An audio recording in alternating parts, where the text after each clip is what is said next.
Mana? Mana? Aduh! Yeah! Are you ready, kids? Aye, aye, Captain! I can't hear you. Aye, aye, Captain! Oh!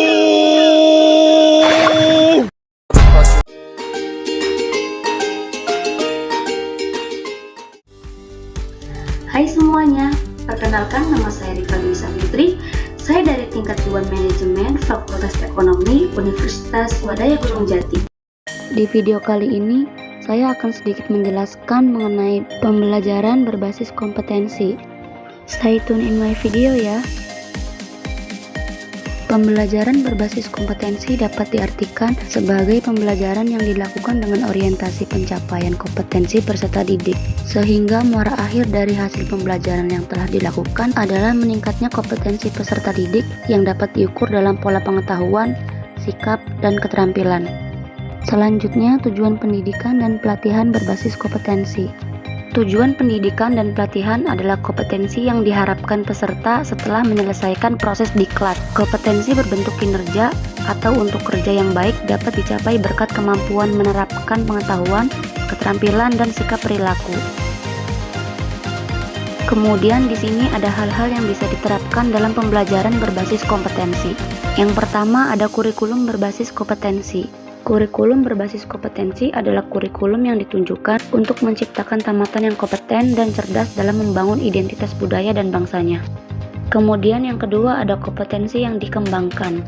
Kompetensi yang dikembangkan berupa keterampilan dan keahlian bertahan hidup dalam perubahan, pertentangan, tidak menentuan, ketidakpastian, dan kerumitan dalam kehidupan.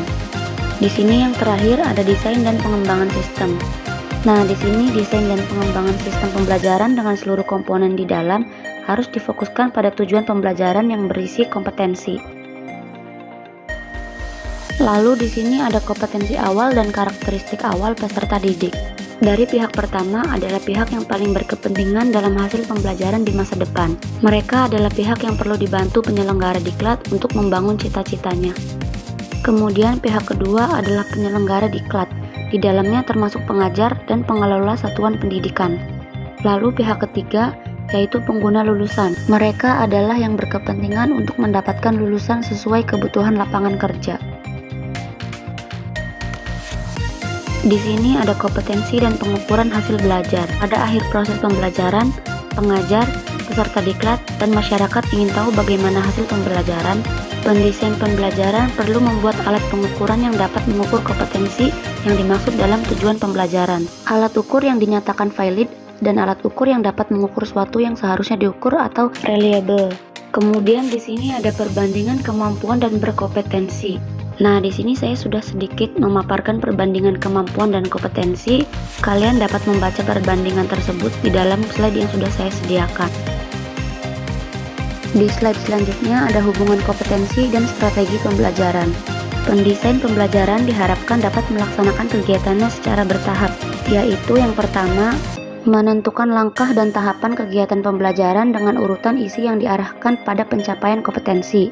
Demikian pula, saat menentukan metode, media, alat, dan alokasi waktu harus mempertimbangkan kesesuaian unsur dalam strategi instruksional dengan kompetensi dalam tujuan pembelajaran.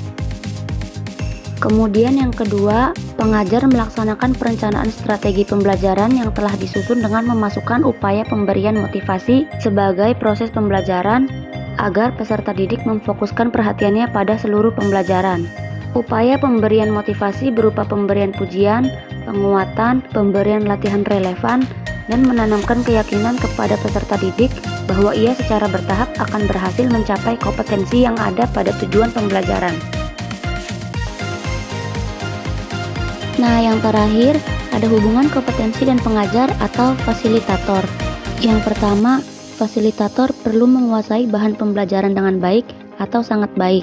Dengan penguasaan bahan pembelajaran, ia akan mampu tampil meyakinkan pada saat mempresentasikan isi bahan atau saat menjawab pertanyaan peserta didik.